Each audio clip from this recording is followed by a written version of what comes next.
Cleveland's radio station. Michael K. is on the radio today, and he ain't afraid to say what he's thinking. It's the Michael K. Show on 880 ESPN Radio. And good afternoon, everybody. This is indeed the Michael K. Show. We thank you for joining us on this Tuesday, November 11th, 2025. Me and you for two. Those are the rules of engagement. We're on till 3 at that time.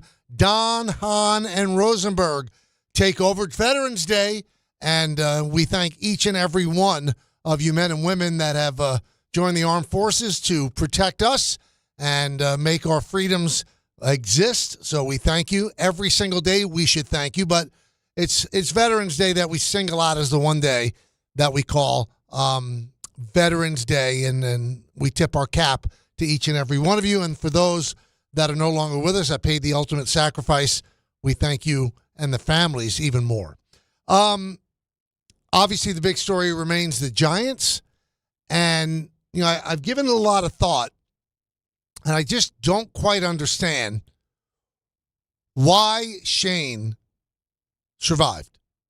Now, I don't call for people to get fired. If you've listened to me for 24 years, you know that's how I operate.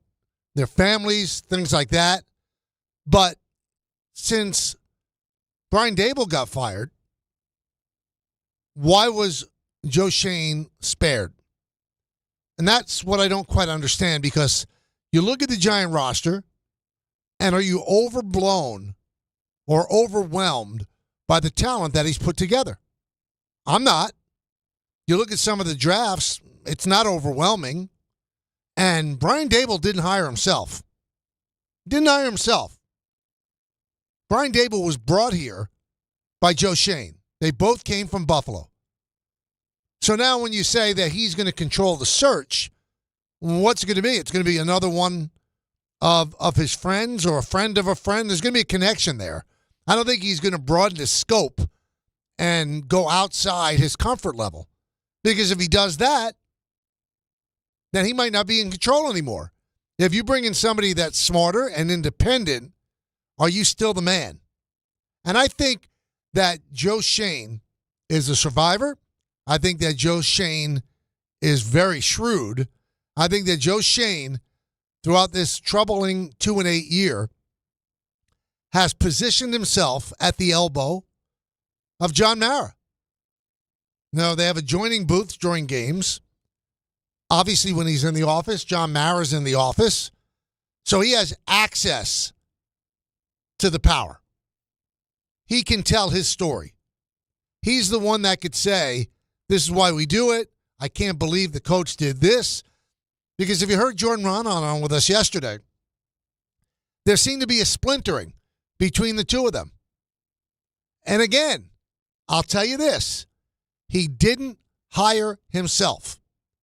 So if you think that Brian Daboll was a bad head coach, well, then some of the blame has to go to the guy who brought him here.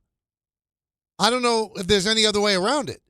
So if you think that Brian Daboll was not the right guy to coach, well, the guy who hired him is going to pick the next coach, or certainly have a big say in the next coach. I'm not naive enough to sit here and go, well, you know, he's going to hire somebody whether Mara or Tisch like it or not. No. He's going to pick somebody, then he's going to run it by them, and they're going to give the final okay. But has the firm of Tisch and Mara really impressed you with their picks for coaches? Pat Shermer, McAdoo, Judge. And the most successful one was McAdoo, and in the first year it was 11-5. Then he got fired because of the clunky way he handled Eli Manning. That's why he got fired. Not saying that McAdoo wasn't a decent head coach with some good ideas. Again, 11-5.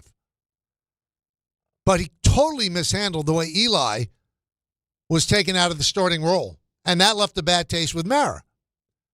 And they go to Judge, and Judge didn't work, and then they go to Daboll. And the only reason that Daboll, I think, got year 3 and 4 is because that Mara's embarrassed that 3 straight coaches that came after Coughlin got essentially 2 years. That's what it comes down to. But I there's got to be a reason that Schoen has survived. So I took a deep dive on the draft because that's the one thing that really tells you whether or not a GM's doing a good job. So his first draft, Kayvon Thibodeau was with the 5th pick. I think the jury's still out. He's got talent, but has he blown you away? Has Kayvon Thibodeau blown you away? Where are the sacks this year? They're not there. And they haven't given him an extension either. So I'm not sure he's going to be here for a long time. The 2nd pick, another first rounder, 7th pick in the draft, Evan Neal.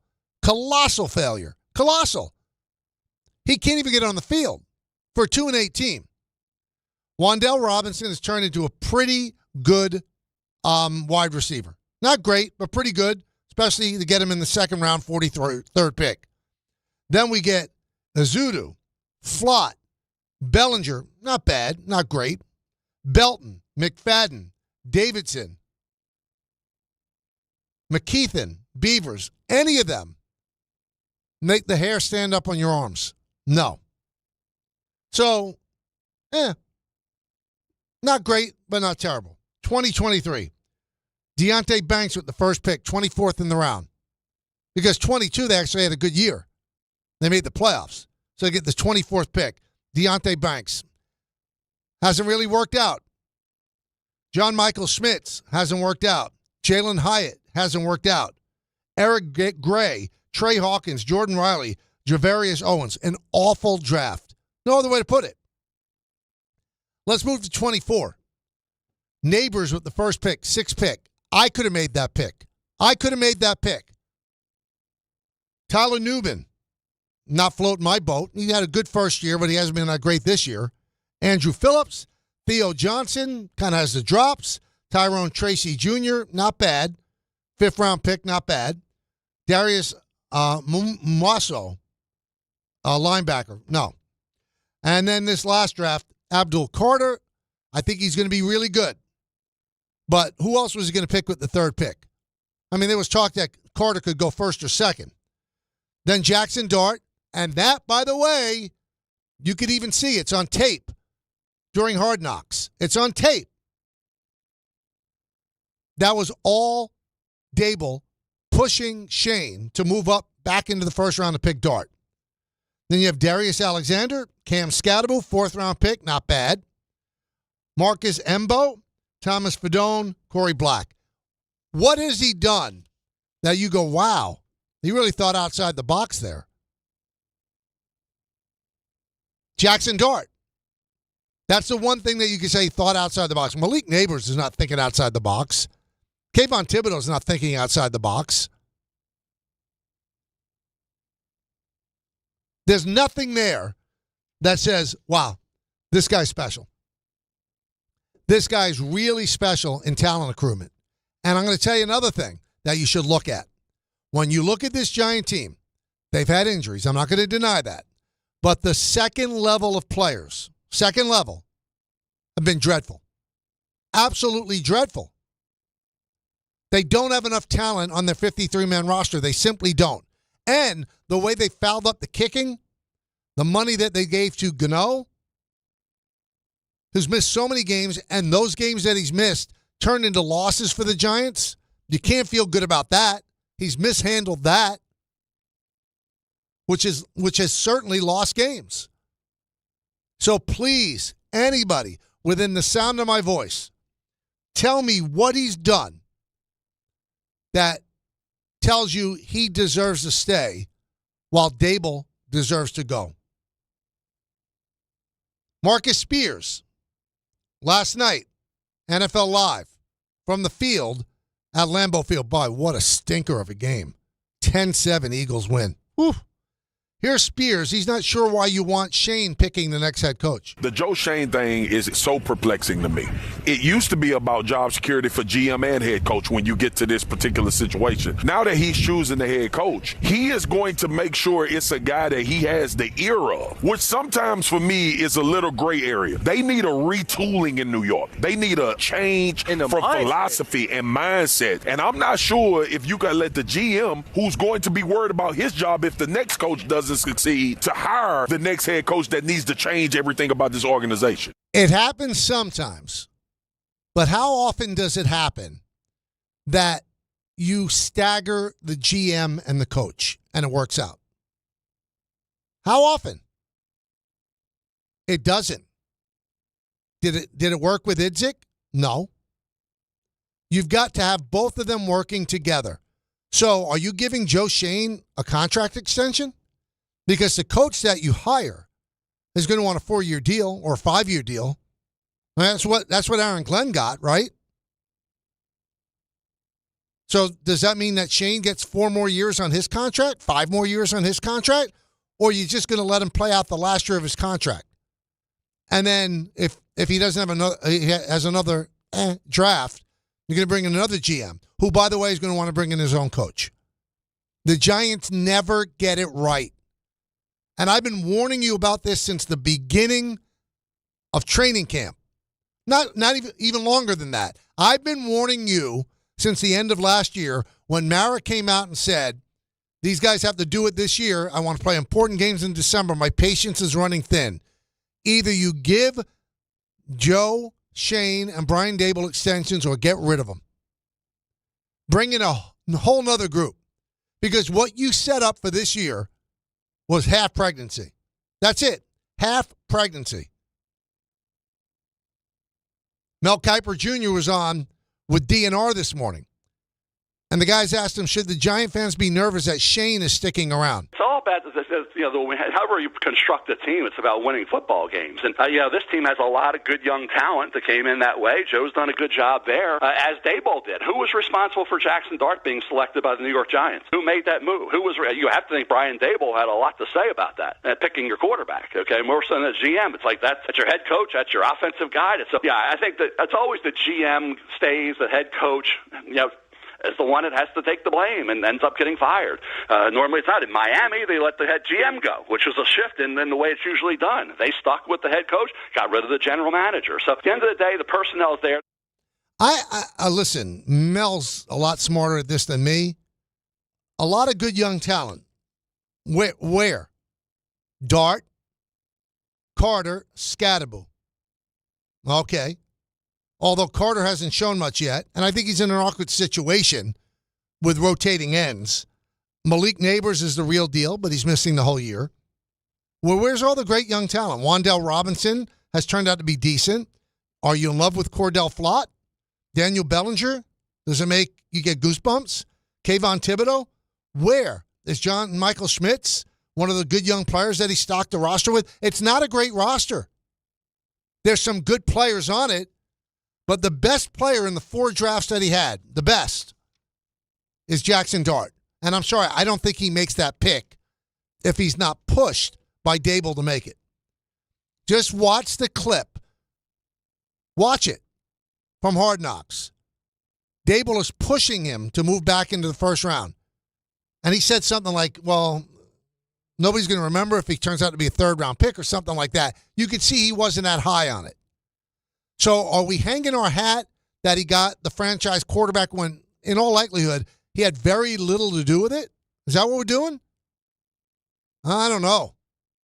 Jordan Ronan was on with DiPietro and Rothenberg, and he was asked, did ownership choose Schoen over Daboll? Maybe the most interesting part, because we knew Brian Daboll was kind of like a dead man walking at this point, was that in their Giants statement, said Joe Schoen's going to lead the coaching search, which means he's not going anywhere. Which is unbelievable. Okay, right? I mean, we kind of knew that was coming, but it still is unbelievable, right? Because he's responsible for the team too. But you could see the feeling. You could see, again, the feeling within the organization is we like the young talent that we have. And so it's saying that the coaching was the problem.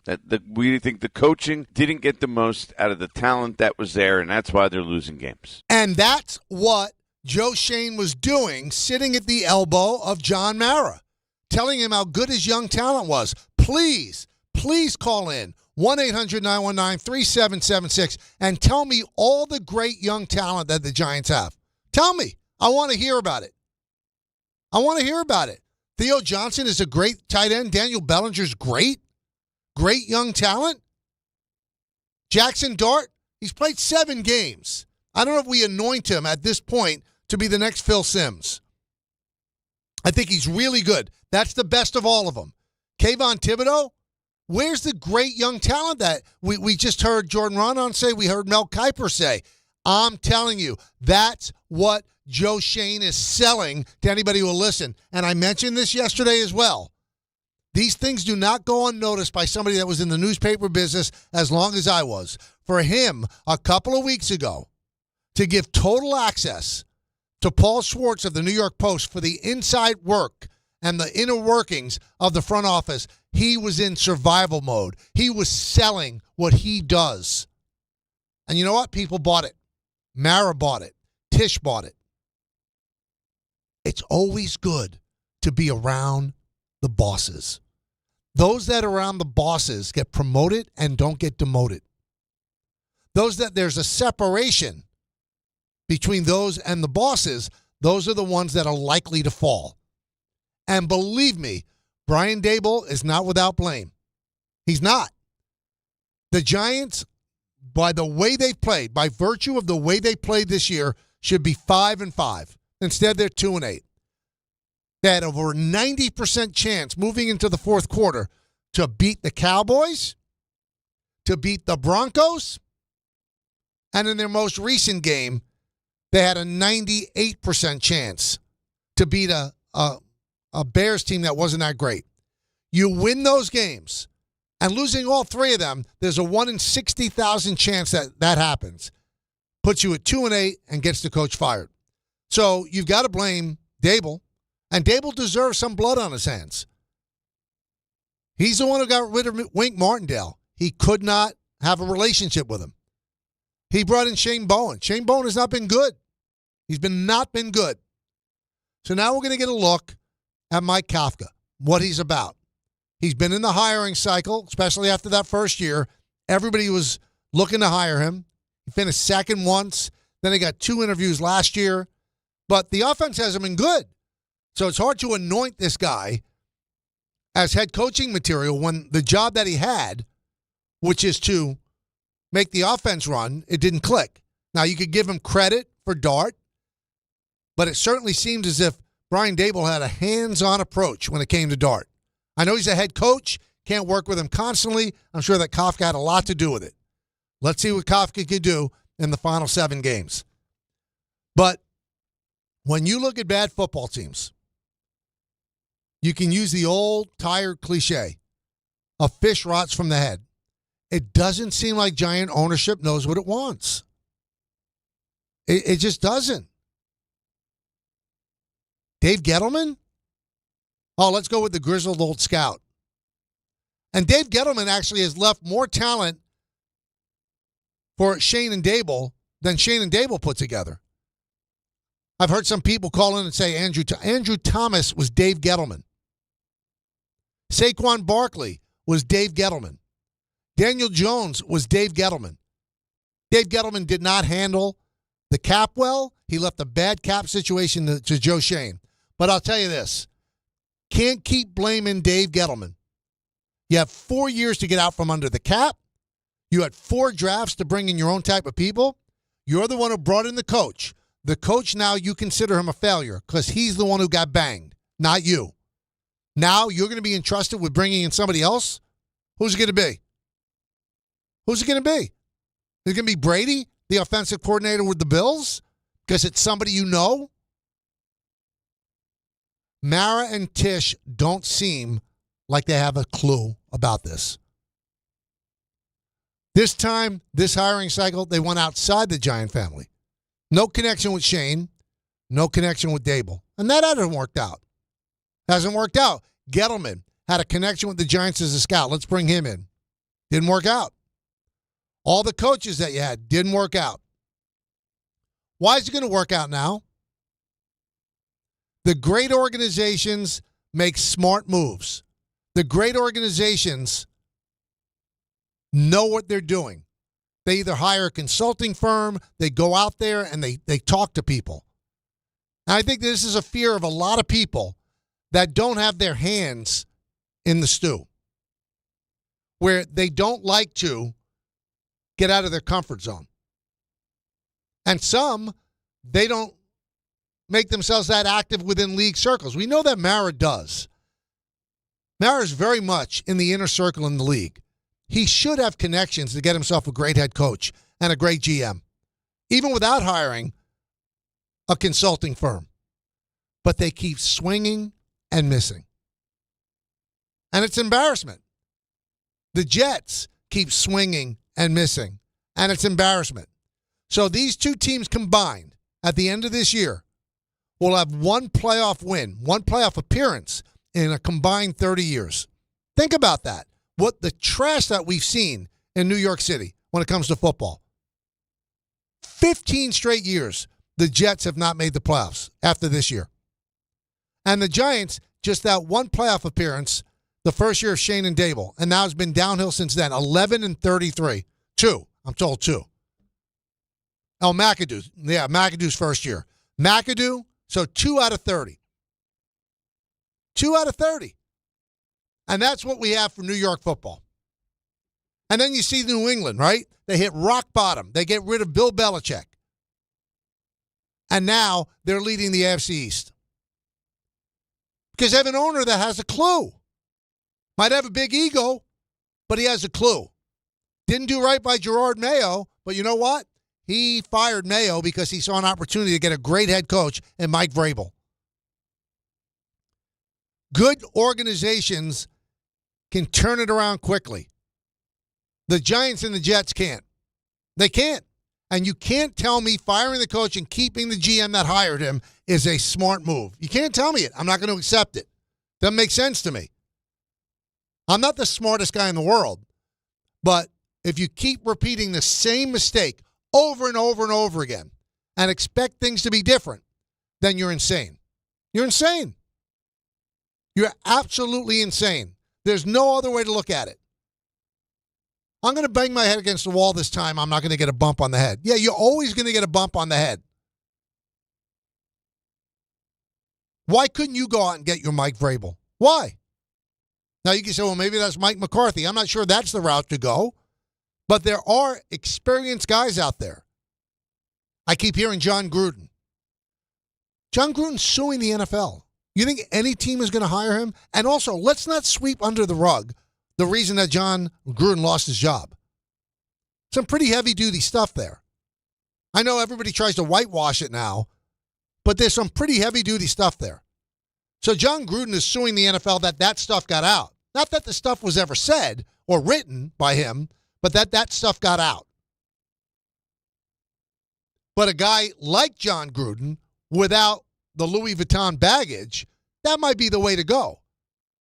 But do you believe that Joe Schoen is going to go out and bring in a Mike McCarthy? A guy who has a pelt on the wall? Or John Gruden? Who I wouldn't be an advocate for, but you think he's going to bring in that sort of self-assured guy? You think there's any chance Bill Belichick would get the job unless Mara steps in and goes, Belichick's getting the job? Again, I don't know if that's the right move. It's going to be some young guy that Schoen has run across and thinks, you know what, this is the guy. Not going to be anybody impressive. Not going to bring in anybody with any great amount of experience, because then he'll have more experience than Schoen. And then maybe he'll have the ear of Mara and Tish. All right, let's talk. I've done enough talking. 1-800-919-3776. The whole thing really makes me sick. The whole thing makes me sick. So since Coughlin left the building, 1 year McAdoo, 1 year Daboll. And then everything goes downhill. McAdoo's fired the next year. Daboll is fired 3 years after going to the playoffs. Nothing sticks. Nothing's consistent. Nothing works.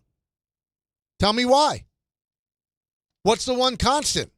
Ownership. That's the one constant.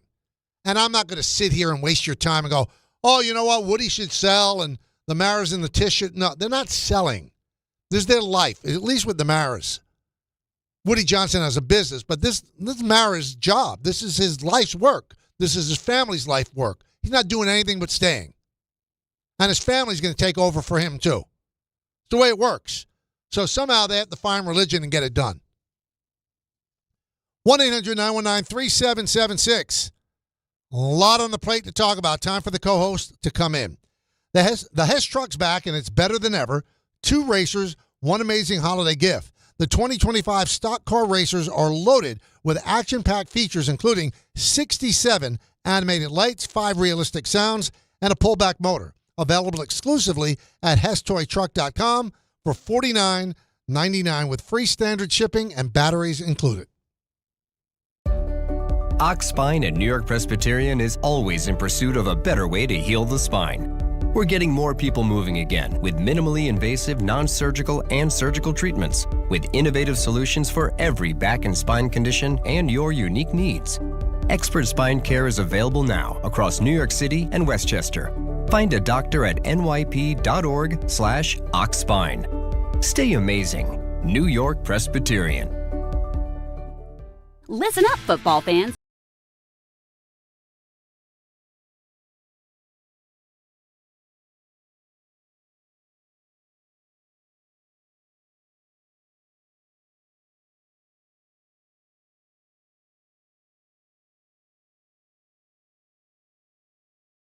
Never ordinary at Bet365. Gambling problem? Call 1-800-GAMBLER. 21 plus only. Must be physically located in New Jersey. T&Cs apply. In-app only. At City Harvest, we believe no New Yorker has to go hungry.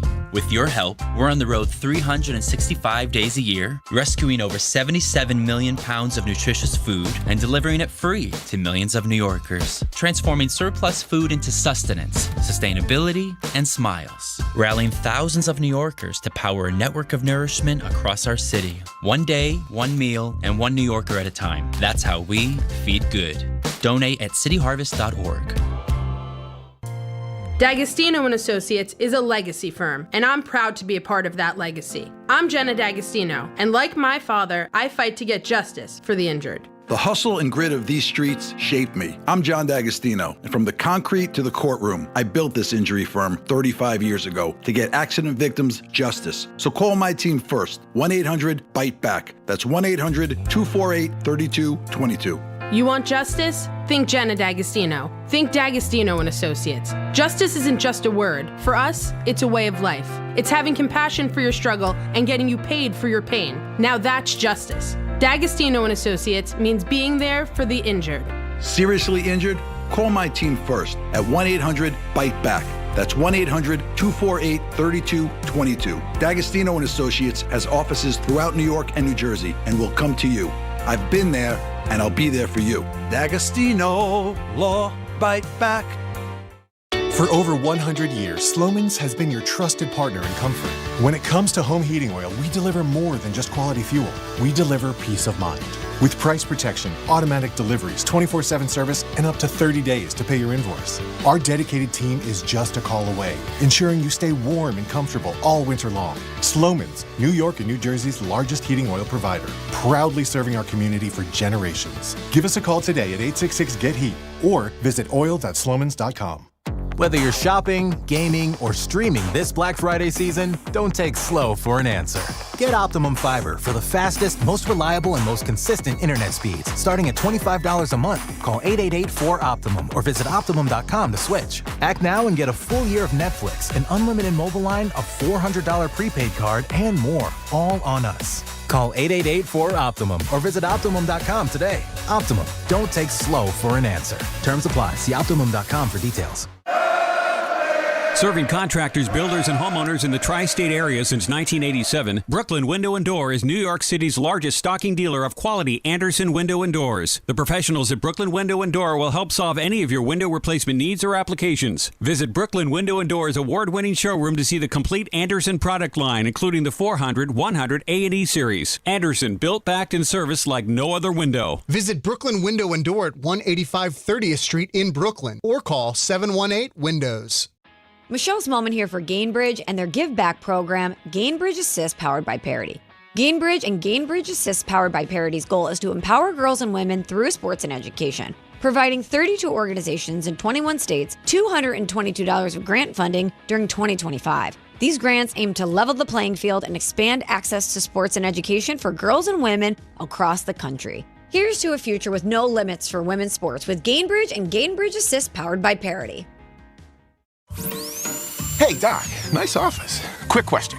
If you had to choose, would you give yourself a root canal or run payroll? Run payroll, no question. Seriously? Well, have you run payroll before? Paying my team with Gusto couldn't be easier. Gusto gives me unlimited payroll runs, next-day direct deposits, and automatically files my taxes. Saves me time. Wow, that's nice. Over here, Doc. Can I run payroll too? Choose payroll without the pain. Visit gusto.com/radio to sign up for free.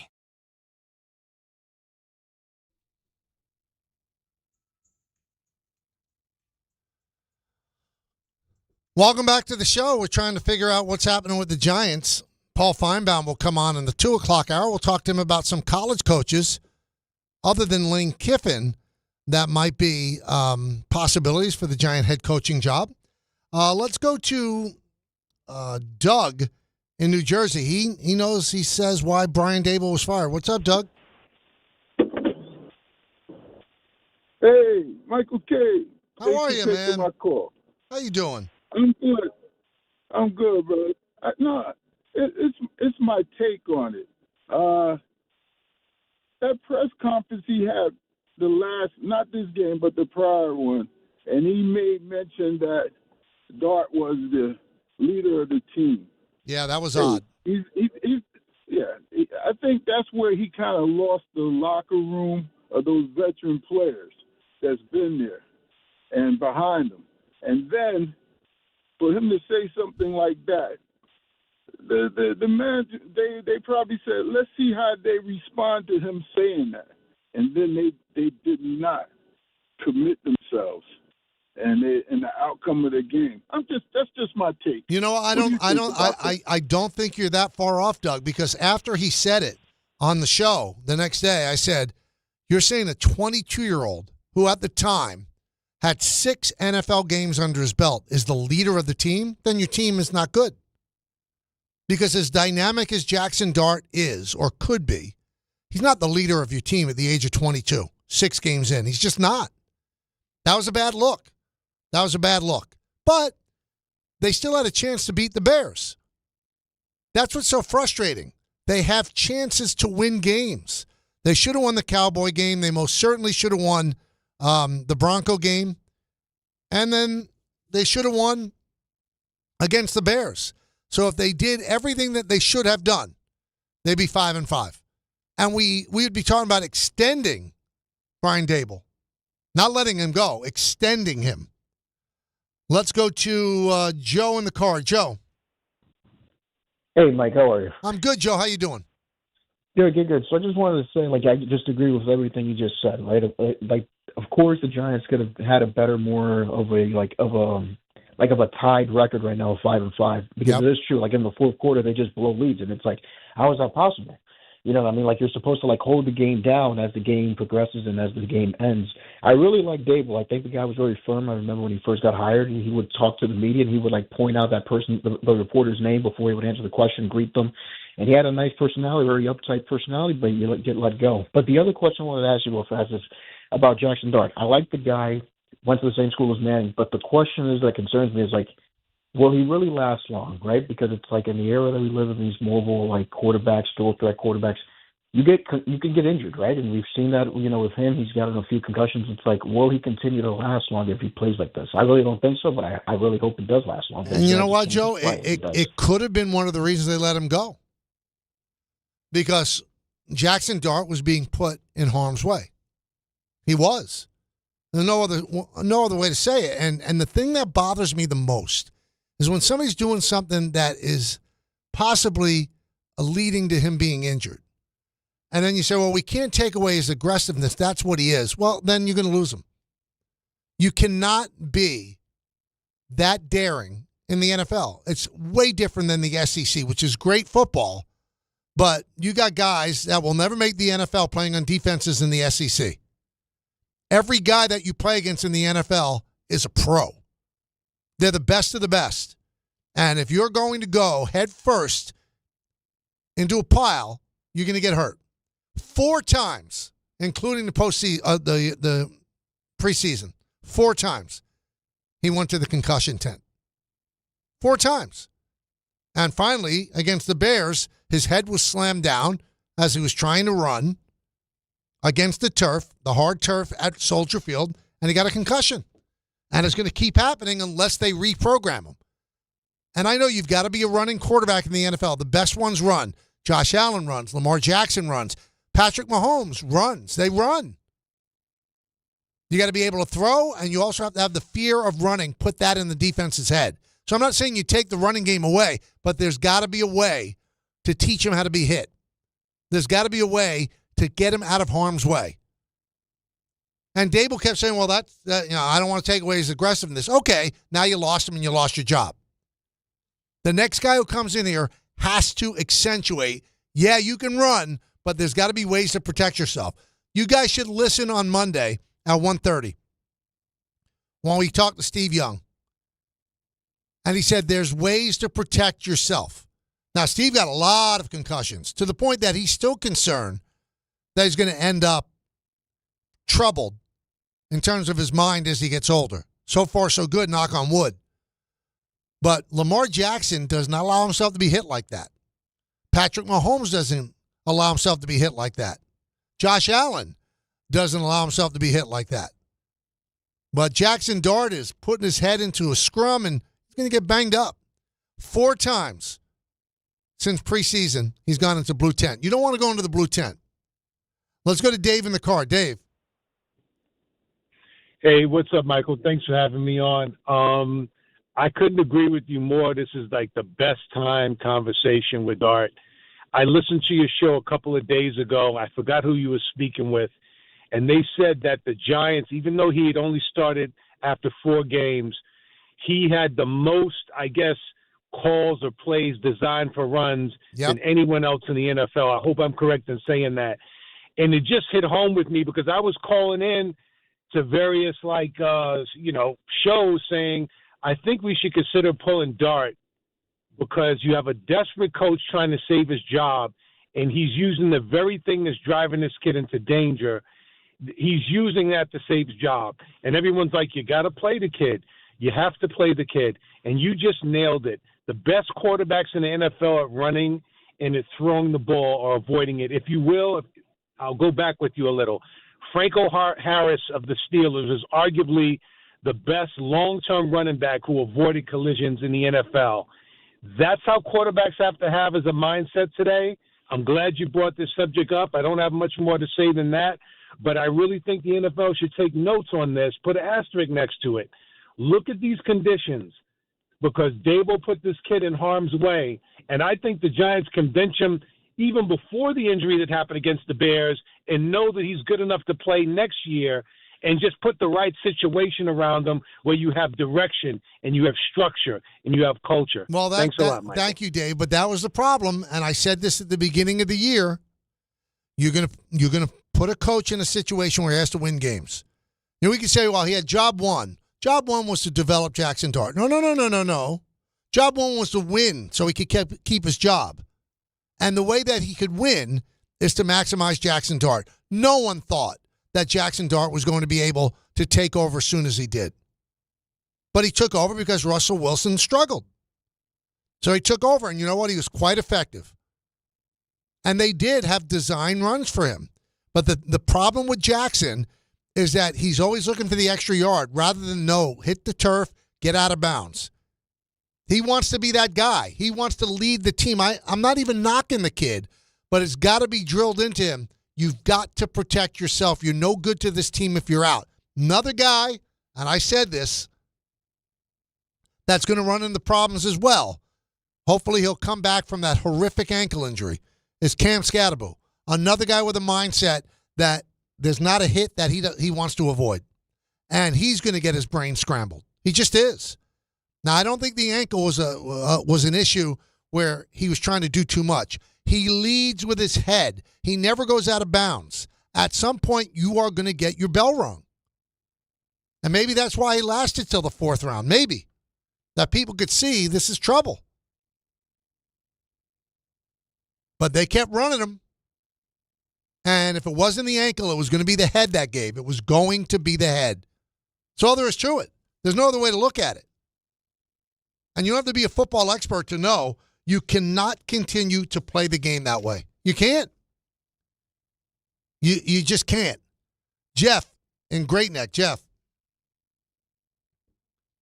I didn't hit that the right way. I'll do it the right way. I'm a pro. Jeff in Great Neck. Hello, Jeff. Yes. Hey, Jeff. I'm good. How you doing? I'm doing good. I was going to make a quick point on the Jets, and you're talking so much Giants. On the Jets, it's just unbelievable that they haven't stumbled into the playoffs one time in 15 years. It's amazing. Just have one offbeat 10-7 years. It's almost illogical. As far as the Giants, and you're talking about Dart, there's certain guys. I mean, there are I think of Floyd Mayweather in boxing. There are certain guys that just have an instinct on how to protect themselves. They're just built. They're mental, physical, their athleticism, and they just know how to avoid dangerous contact. And I think Dart has been playing this aggressive style his whole life. Daboll's job was to win games. I mean, if you're good, I agree he should have been fired. I mean, he should be a good offensive coordinator eventually again. But if his job was to win games and they were going to stick Dart in the lineup, and you're going to ask him not to try to, call plays that can get them wins, and they did get leads, they just blew them all. Yep. It's almost like you put Daboll in a situation where he had no shot this year. I mean, I'm not saying he should have stayed. I mean, the coach is responsible. But what you said earlier is true. This general manager, he needs to go as well, because if you have a coach who is torn between, I've got a quarterback who's the future, but I'm not going to be part of that future if I keep the kid, kind of safe. And how is he supposed to survive that way? Well, Jeff, and that's why the whole setup was just, fraught with peril. All right, you better win some games. Well, there's a rookie quarterback. Well, you got to develop him, but you got to win some games. And you know what? They came pretty close to being 5-5 against the toughest schedule in the league. And the defense could not hold in the fourth quarter, and he ends up losing his job. And it's funny. There are some coaches or managers that they look at a player as fungible because of the fact that they've got to win games. And I'm not saying that Brian Daboll looked at Dart as fungible or Scadaboo as fungible, but for him it was more important to win games than to protect them from himself. And I'll give you a perfect example of that. And listen, the stats back me up. Look at the Tampa Bay Rays. They use their bullpen so much. They use all their pitchers. They run them hard. They really do. It's like pedal to the metal where you burn out a transmission. And it seems like every single one of them goes down with a Tommy John injury. Every single one. Or some kind of shoulder injury. And it's fungible. Then you just bring the next guy in. Just bring the next guy in. Because their job is to win games with a low payroll. So they have these hard-throwing guys. They get them warming up all the time. And they bring them in until they break. And then you look at Aaron Boone. I know everybody wants to always criticize Aaron Boone. Aaron Boone's first about protecting his players. He tries not to blow out guys. And then you look at Dave Roberts. Was Dave Roberts really worried? And I'm not saying that he's wrong for this because the guy volunteered for Yamamoto's long-term future. Or did he want to win the World Series and bring him in with no day's rest? So it's a philosophy. It's a philosophy. And Daboll thought the best way for a team without a real running game, with Scadaboo going down, without a real passing game, with Neighbors going down, my best way is to have the quarterback with design runs. Got him hurt. And once he lost Dart in that game and had to bring in Russell Wilson, that was it. His Giant career was over. Russell Wilson can't do it. Dart was out with a concussion. The scoring stopped. The defense couldn't stop a nosebleed. And Brian Daboll's out of work. So when you put a GM and a coach on notice and say, you got to win, I want to see vast improvement, then why don't you just fire them? There was a mistake by Mara. Why don't you just fire them? Instead, you keep them and you put them in an untenable situation of having to win in order to sing for their supper, and this is what happens. So now you've got a GM who hired the coach who clearly you feel wasn't good enough. Now you're going to ask this GM to lead the search for the next coach. Why? The coach that he brought in wasn't good enough. So why do you think he's going to bring in somebody better? We roll till 3 right here on ESPN New York. If you've been injured on a construction site, then you need a lawyer who knows New York's unique labor laws. At the Parisman Firm, they have decades of experience handling construction accident cases and a proven track record of delivering huge results. Their team has already recovered nearly $1 billion for hardworking New Yorkers. From scaffold accidents to slip and falls and equipment failures, they've got your back. Call the Parisman Firm now at 718-WORKERS. That's right, 718-WORKERS, because your case is their cause. Get the justice you deserve today. Hey, it's Alan Hahn. Let me tell you about my friends at Bath Fitter. They remodeled the bath by my pool. They converted a tub into a shower. The result is amazing. Bath Fitter offers all types of custom bath renovations, including their unique PermaFit solution for a watertight fit. It's done in one day, easy to clean, and durable with no demo or mess, and it costs less than a standard replacement. Plus, a lifetime guarantee. Right now, you get no money down, no payments, or interest until 2027. So start designing your bath today at bathfitter.com. There's only one Bath Fitter.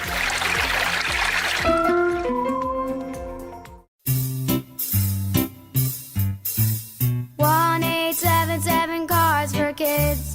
KARS Cards for Kids. 1-877 Cards for Kids. Donate your card today. 1-877 Cars for Kids. KARS Cars for Kids. 1-877 Cars for Kids. Donate your car today. Ready to get rid of that old car? Donate it to Cars for Kids. Call 1-877-CARS-FOR-KIDS to reach a friendly live agent. Donation's super easy, and your car can be picked up as soon as tomorrow. Call us now, 1-877-CARS-FOR-KIDS. That's Cars with a K to donate your car today. 1-877 Cars for Kids. Donate your car today. Did you know you can donate real estate too? Go to carsforkids.org. That's carsforkids.org. Murray to the net. Score! The New York Islanders are back in action with a brand new theme night schedule you won't want to miss. Bring your friends out for the holidays and take home a custom holiday replica jersey, or arrive early for special bobblehead giveaway nights for Matt Barzell and Bo Horvat. Barzell for Horvat, score! Explore the full theme night schedule at NewYorkIslanders.com. Friends, it's football season, the best time of the year. You should be out there tailgating, cheering on your team, and enjoying every Sunday. But if you're dealing with neck pain, back pain, sciatica, or nerve pain, even getting off the couch can feel like a challenge. You don't have to live like that. There's help. Dr. Jay Shaw at Sandwell Pain is New Jersey's top pain specialist. He's Ivy League trained, double board certified, and is dedicated to helping you get back in the game. Here's what makes the difference. No surgery, no scars, no long recovery, no pain medication. Just precise, non-surgical image-guided procedures that deliver real results. Dr. Shaw treats neck pain, back pain, joint pain, migraines, nerve pain, and sciatica with a plan that's customized for you. Same-day and next-day appointments are available, and with offices in Woodbridge, Livingston, and Inglewood, relief is always close. So don't let pain keep you on the sidelines this season. Visit SandwellPain.com to call, text, or book online. Most major insurances are accepted. That's SandwellPain.com. Relief is closer than you think, and it starts today. Tire care shouldn't come with extra costs or surprise fees, and it should be simple, straightforward, and stress-free. So at Midas, they're rolling out the limited lifetime tire guarantee. Included with every tire purchase with paid installation, you'll pay nothing for flat repairs, nada for flat replacements, zilch for tire rotations every 5,000 miles, and zero for other preventative maintenance. So with this limited lifetime tire guarantee, you'll pay a whole lot of nothing compared to what the other guys charge for tire care. That's a limited lifetime tire guarantee only at Midas. At AT&T, we guarantee our network so you can talk college football with your BFF while taking Buster to the vet. Hey, yeah, I can't believe he ate the whole thing of chicken wings. And I can't believe we're staging a comeback. Touchdown! Yes!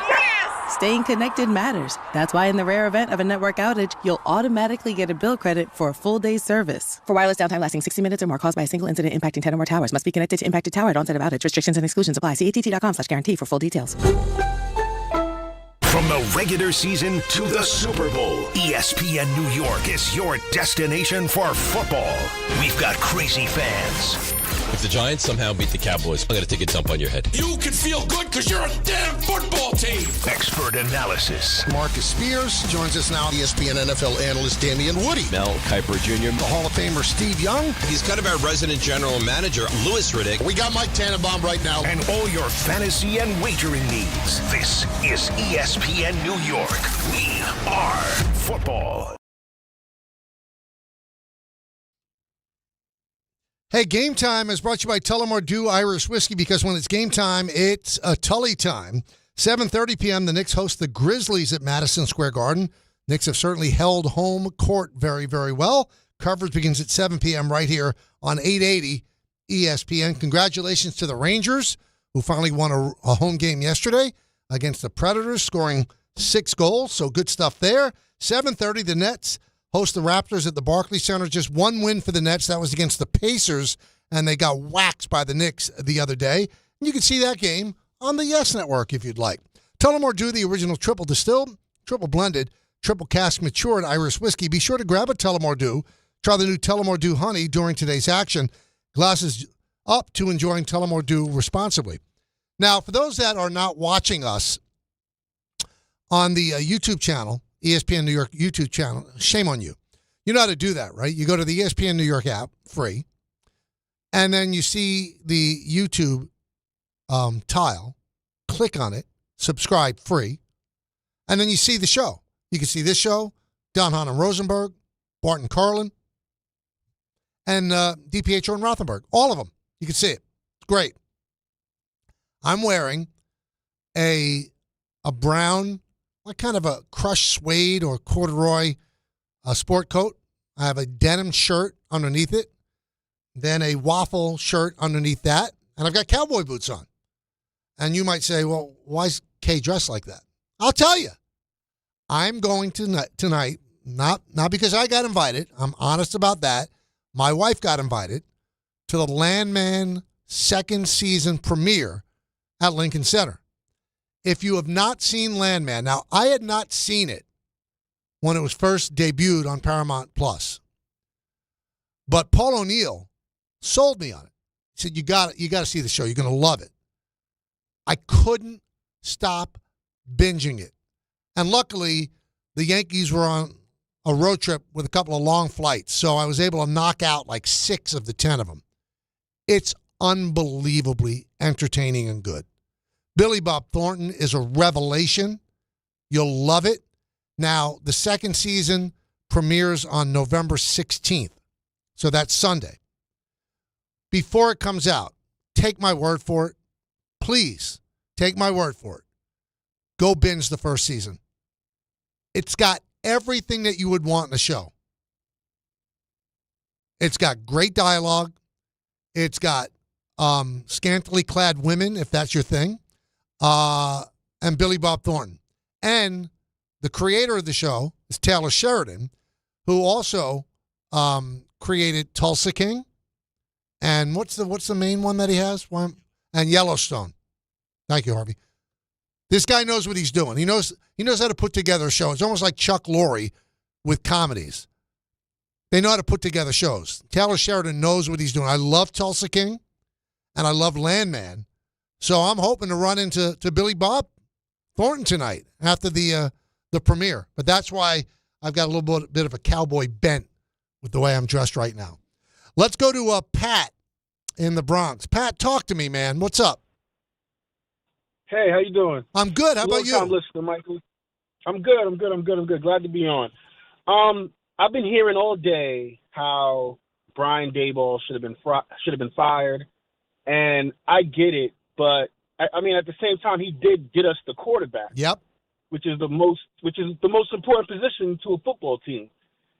So with all the bad he's done at least he did that. So, I don't know if saying he should have been fired was the right, at least fired before this, before the season started. Well, you can make the case, Pat, all right, that there are a lot of things that he did that would warrant him being fired. It didn't seem like he was in great control on the sideline, a lot of yelling, cost himself $100,000, cost the team $200,000 for going into the blue tent, which you're not allowed to do as a head coach. The time that he threw the iPad and it almost hit Daniel Jones, he's a screamer. But so was Bill Parcells. You could scream when you win.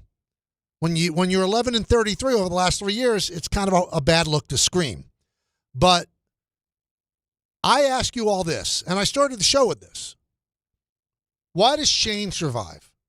Schoen survives because they look like they have the quarterback of the future. Left to his own devices, we'll never know, other than the clip that we have from Hard Knocks. Is Joe Schoen taking Jackson Dart? Is he taking him? Now, if he doesn't take him and move back into the first round, the 25th pick, maybe somebody else takes him before the Giants pick again. It didn't seem like there was an urgency by Schoen to pick Dart. If there was an urgency, it was the constant pushing by Brian Daboll. So here's what I would ask all of you. If, in fact, they don't pick Jackson Dart, what are you hanging your hat on when it comes to Joe Schoen? Abdul Carter? Kayvon Thibodeau? Evan Neal? What are you hanging your hat on? The most important thing that he's done is get them their franchise quarterback. But would he have done that without the pressure from Daboll? I don't know if he'll ever admit it. One other thing, if I may. Football gets away with such crap. They really do, because they're bigger than big. It's almost like the U.S. government. That's how big they are. Or in the old days, U.S. Steel. Can you imagine if the Mets fired their manager and didn't have a press conference until 2 or 3 days later? Well, why have we not heard from Joe Schoen? We might not even hear from Joe Schoen tomorrow. The only guy that we're certain that we're going to hear from is Mike Kafka, because the head coach has to talk on Wednesday. Football gets away with it. I love when the GMs of football, well, we only talk on bye weeks. Why? Why? Is that preordained from God? Can you imagine if the Yankees fired their manager and Brian Cashman didn't speak that very day? Only one other team in this town gets away with that, and that's the New York Knicks. We still haven't heard from Leon Rose, and they got rid of a guy, Tom Thibodeau, who took the team to the 6th game of the Eastern Conference Finals, 2 wins away from going to the NBA Finals for the first time in a quarter century, and we still have not heard from the GM. Still have not heard. Only the Knicks get away with it, and football teams. I only talk during, I only talk during the bye week. I'll take a walk. Really, who are you? You don't think you owe it to Giant fans to explain what happened and what you're looking for in a coach? So we got to wait for the Giant bye week before you open your mouth? And don't tell me, well, they released a statement. Well, what does that statement tell us? Oh, we're moving in a different direction. You need to ask follow-up questions. You got to hold their feet to the fire. But the NFL is so big. What's the newspaper guys going to do? Oh, we're not covering you anymore? Well, that only hurts their newspaper. Only hurts their website. Only the NFL. Joe Schoen survives and doesn't have to explain why. Brian Daboll gets fired, doesn't have to explain why. Now, Brian Daboll, there's a picture of him on the Post website right now, walking outside his house. He's got a Penn State Nittany Lion sweatshirt on. Might he be up for that job? Well, the perfect guy to ask is coming up in just a moment. The great Paul Finebaum. And are there college coaches that the Giants might consider? It's the K Show. We'll go until 3 right here on ESPN New York. Hey, bro, weirdest thing is happening at the game. This guy sitting next to me says, "You're our good luck charm." Every time I crack a Bud Light, we score a touchdown. Now his entire family wants to buy me Bud Lights. I think I'm some kind of a football prophet. Talk soon. The team needs me. Anything for Bud Light, the official beer sponsor of the NFL. Stock up today. Enjoy responsibly. Copyright 2025 Anheuser-Busch Bud Light Beer, St. Louis, Missouri. Hey, this is Jalen Brunson. Jalen Brunson for three. And this is your home for New York Knicks basketball. This is 880 ESPN. WHSQ and WCBS-FM HD2, New York. At the 5-yard line, handoff Brees Hall, finds a crease, runs left, he's into the end zone for a Jet touchdown. Jets fans, clear the runway and be at MetLife Stadium for Week 13 as your New York Jets take on the Atlanta Falcons. Sunday, November 30th at 1 p.m., presented by New Jersey Lottery. Join us as we celebrate First Responders Day. Don't miss your chance to be at the game. Lock in your seats now at nyjets.com/tickets. Once again, that's nyjets.com/tickets. At Uline, the prevailing opinion is, if you don't live it, you don't believe it. The people at Uline believe in hard work, and they live it by being there 24/7 to answer your call, having 41,000 items in stock, and offering same-day shipping from 12 locations across North America. Business owners, sellers, buyers, shippers, and packers believe it. Uline is the hard-working, dependable source for your shipping and industrial supplies. Visit uline.com. Whether you're shopping, gaming, or streaming this Black Friday season, don't take slow for an answer. Get Optimum Fiber for the fastest, most reliable, and most consistent internet speeds, starting at $25 a month. Call 888-4OPTIMUM or visit Optimum.com to switch. Act now and get a full year of Netflix, an unlimited mobile line, a $400 prepaid card, and more, all on us. Call 888-4OPTIMUM or visit Optimum.com today. Optimum, don't take slow for an answer. Terms apply. See Optimum.com for details. Score a win this game day with Amazon Pickup, the MVP of package pickup. Need that new football jersey for the big matchup? With Amazon Pickup, you can collect your order from secure Amazon lockers or counters near you on your schedule. Whether you're running from work or home or straight to the tailgate, Amazon Pickup makes it easy and worry-free at no extra cost. Don't miss kickoff. Grab your gear and your packages when it works for you. Find your nearest Amazon Pickup location at amazon.com/pickupmvp. That's amazon.com/pickupmvp. For over 100 years, Slomin's has been your trusted partner in comfort. When it comes to home heating oil, we deliver more than just quality fuel. We deliver peace of mind. With price protection, automatic deliveries, 24/7 service, and up to 30 days to pay your invoice. Our dedicated team is just a call away, ensuring you stay warm and comfortable all winter long. Slomin's, New York and New Jersey's largest heating oil provider, proudly serving our community for generations. Give us a call today at 866-GET-HEAT or visit oil.slomins.com. Some people just know you can save money on car insurance by checking Allstate first. Like you know to check the weather first, before wearing face paint to the game. Bro, your Go Cats is dripping into your nachos. Oh, and now paint is in my eyes. Interception! Did you see that? No! Yeah, checking first is smart. So check Allstate first and see what you could save. You're in good hands with Allstate. Potential savings vary, including based on how you buy, subject to terms, conditions, and availability. Allstate North American Insurance Company and affiliates, Northbrook, Illinois.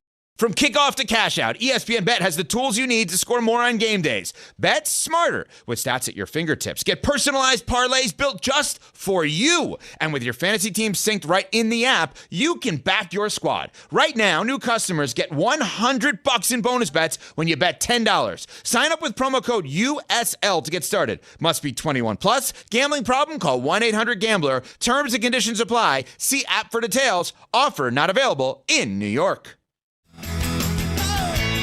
Welcome back to the Michael K. Show, everybody. Hour 2 of our 2-hour radio program. It's been about the Giants. Now, Ian O'Connor of The Athletic is reporting, do not think that Joe Schoen is a sure thing to retain his job. They want him to run the search for a coach because Mara is ill as he's battling cancer, and they will reevaluate him in January. So you're going to let this guy run the search and then get rid of him? Does that make sense? He might leave out people that others might find attractive because he doesn't have a relationship with them. Again, the whole thing doesn't quite fit perfectly. Time now for the Paul Finebaum Report, brought to you by Bet365. Paul, it's Michael. How you doing? Michael, it's great to be on. Thank you very much. So I'm going to start out this way. There's a picture on the New York Post website of Brian Daboll walking outside his house, and he's wearing, very conspicuously, a hoodie sweatshirt that says Penn State Nittany Lions on it. Is there a college team that would want Brian Daboll to be their head coach? I mean, there might be one out there. I don't think it's Penn State. When he left college football, remember he was at Alabama helping them to a championship. I mean, he had a great reputation, but I don't think the last few weeks have enhanced it very much. I'll defer to you and your audience. I would see that, but is there some kind of an attraction with all the turnover in college football now, Paul, where, okay, this guy was an NFL coach. Even if he wasn't a great one, he did go to the playoffs, so would that be an attraction to some school that wants to make a splash by hiring an NFL head coach? Yes, and I mean, Bill O'Brien was able to spend a little bit of time at Penn State. He did well briefly in Houston, and then got another college job. So I don't think Daboll would be a disastrous hire. I mean, he would rank ahead of a lot of people. But the Penn State job is a tough one to figure out right now. I mean, there have been all kinds of names thrown in ever since the original two, Cignetti and Matt Rule, got extensions out of it. Even Lincoln Riley's name has been connected, but Lincoln Riley's name has been connected to a number of schools lately. I will not rule him out. I also would not put him on the front row. We have, obviously a lot of people that cover the Giants. Jordan Ronan covers them every single day. And he was on with our morning show, Paul, and he said one of the names that you should look out for the Giants is Marcus Freeman. Any chance? I think Marcus Freeman is definitely a hot candidate in the NFL. He is incredibly well liked by everyone that's dealt with him. I haven't had a lot of interactions, but a few, and he will knock you over with charisma. He's already proven it on the field. And remember this year, he got off to an 0-2 start, and probably is a win Saturday at Pitt away from getting back to the playoffs. And many people believe that if they can get in the playoffs, they could have a long run. So I would put him in play. I think he would be just a stunner of a hire. Now, I've heard from so many people, and Paul, you have many more sources within college than I do, that he loves ND. That it'd be very tough to get him out of there. I don't think there's any doubt. But at some point, you also know how difficult college football is. And, while he's been very successful in the short term, Notre Dame is no sure thing because there's so much money that we're talking payrolls right now in college football. And while Notre Dame has done well the first couple of years, there's never a guarantee of that. So I could see him at least being entertained by it. I would rank him way ahead of Daboll. I would think it would be a long shot, but there's something about the New York Giants that is incredibly attractive to some people. Now, last time we spoke last Tuesday, Paul, we're the ones who kind of said, well, Lane Kiffin is kind of a fit. Any further notice on that? Because a lot of people, it's gaining some traction here in New York that it kind of makes sense. Let's reconnect him with Jackson Dart. I immediately ran it by some people in the Kiffin circle. I am not giving you anything that's going to really sound sophisticated here, but I'm very confident in what I'm telling you. The biggest negative is the weather in New York. Kiffin hates cold weather, and I know that for a fact. So I think when you consider how many options he'll have LSU, he'll have Florida.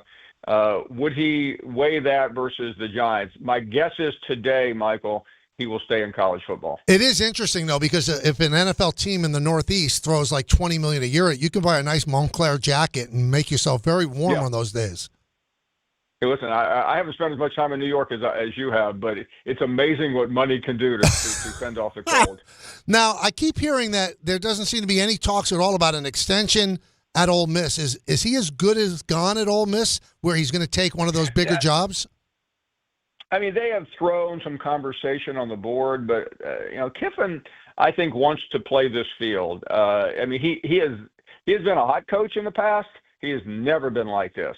And I know that last year he was eyeing that Florida job very closely, and then all of a sudden the coach at Florida got hot. Kiffin lost a couple of games, and the job wasn't open. But I think that is the one that interests him the most. And it would, and I don't I think he would like to exercise the demons of the Raiders from 15 or 20 years ago, but I don't think he is that eager to get back in pro football. It is amazing to me, Paul. I mean, he coached the Raiders all those years ago, and he's still really young. I mean, he was a baby when he had the Raiders job. He just turned 50. I believe at the time he was 31 or something, the youngest coach in the NFL. And I mean, it's been that long ago.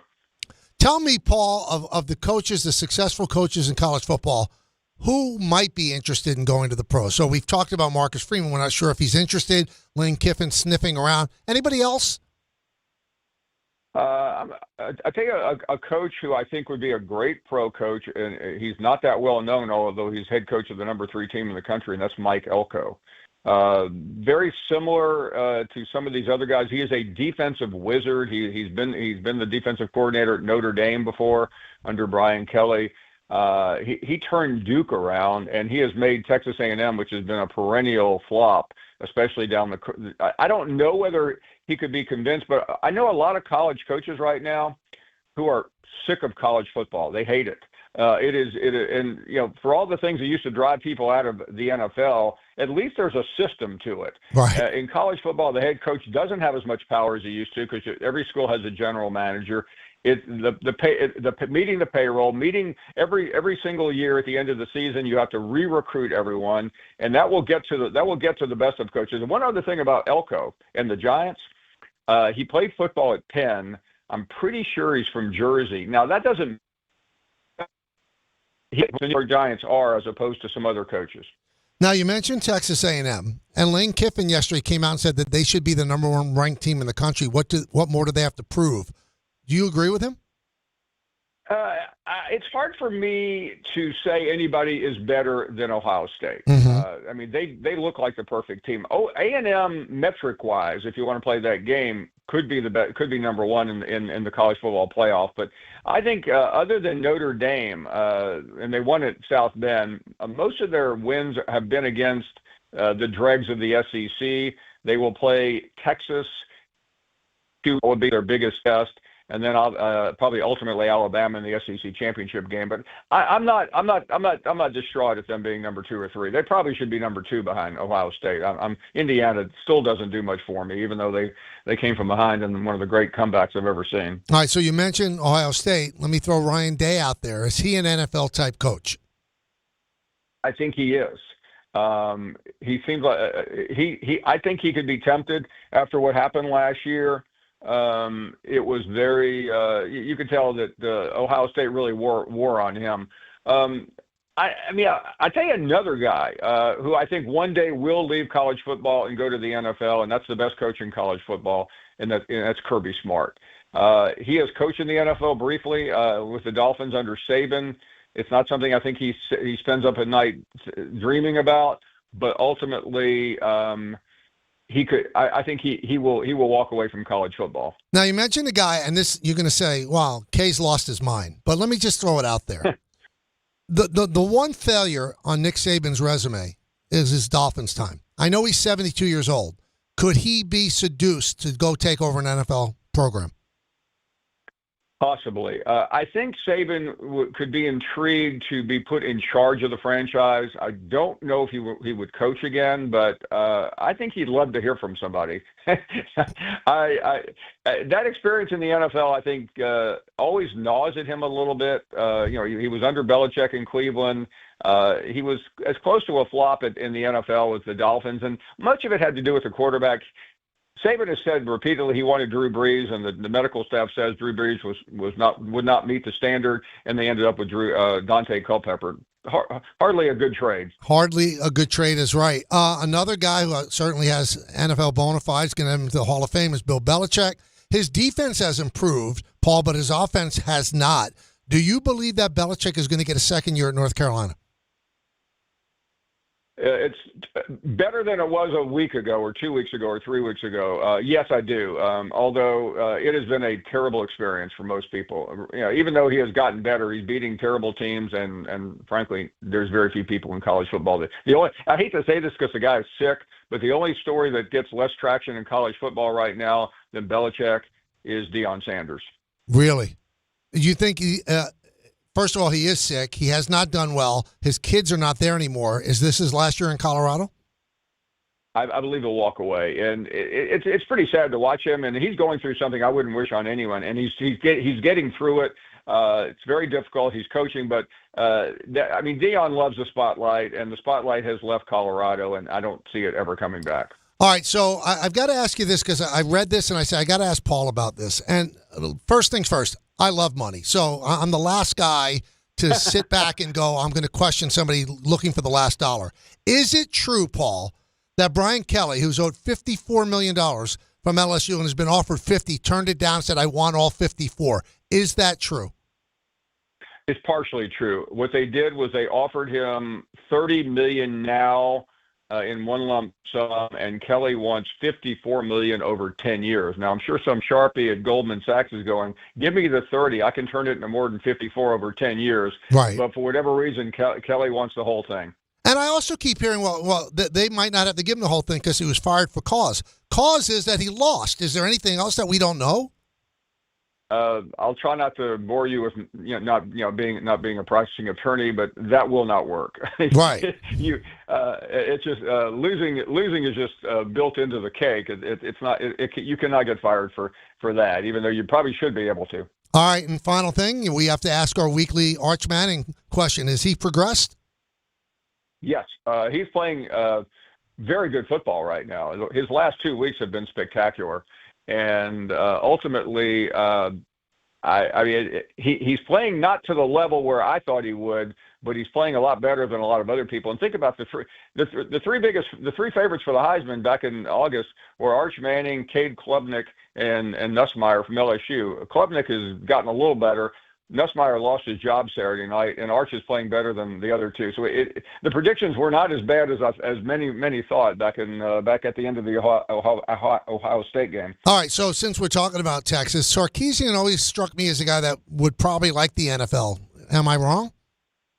No, and the story came out a few weeks ago that it was his agent Jimmy Sexton, who's everybody's agent, was talking to the Titans. They quickly denied it, which always makes me skeptical. I think Sarkisian would leave. Texas is equally tough as all of these other jobs I've mentioned, and at some point I see him back in the NFL. He thinks like an NFL offensive coordinator. He's friends with the guys on the West Coast. That's where he gets his background, and so ultimately I think he will be gone. All right, so you've got to explain it to a New York audience who's not all that locked in on college football. The Lincoln Riley situation with the multiple number 80s. Why is he allowed to get away with this? Because it can be confusing to a defense. Yeah, there's some antiquated rule in college football, and I'm going to let you down on that answer. But there are a lot of antiquated rules in college football that make no sense, and this is at or near the top. Unbelievable. Great stuff, Paul, as always. Hope you have a great week, and we'll talk to you next Tuesday. Thank you, Michael. All right. Thank you very much. That's Paul Finebaum. The Paul Finebaum Report brought to you by Bet365. Whatever the moment, it's never ordinary at Bet365. So if you don't know about the Lincoln Riley stuff at USC, he's got multiple number 80s on his team. One of them's a backup quarterback, so when he lines them up in a certain situation, you might not know what number 80 that is that's in there with the ability to throw the ball. So I guess they have more than 99 players on their active roster, so there have to be several players with the same number, and he has a lot of number 80s who can do different things, and it kind of lulls the defense into an issue. What number 80 is that? Is that the number 80 I could throw? Is that the number 80 that punts? So it's kind of sketchy. It's kind of sketchy, and it's out there, and it's something to look for. 1-800-919-3776. We're rolling along till 3 o'clock. Let's go back to the phone calls. Let's go to Mike in Yonkers. Mike, what's up? How you doing, Mike? Thanks for taking my call. Just calling in on Brian Daboll, man. We've had a day to think about this, and it's like when you break up with your girlfriend and you start remembering all the bad times you had instead of the good ones. And, I appreciate your side of the story and trying to support him and everything, but it was done. The time was done. I mean, we had the same defensive coordinator from last year after the big drop-off we took from Wink Martindale. We kept the same roster, and the defense took such a drop-off. Do you know why we kept Shane Bowen this year? Because we interviewed about 5 other people, and no one wanted to take the job. when no one wants to take the job to be the Giants defensive coordinator, there's a problem. But here's the problem, Mike, and I've been saying this, and a lot of people are sick of me saying it. You couldn't hire anybody because nobody could come over here and know that Daboll was going to stay here. So anybody who was going to take that job, it was for 1 year. And how many kicks at the can do you get for a defensive coordinator? You can't get rid of Wink Martindale, then bring in Shane Bowen, and then blame it on Shane Bowen again.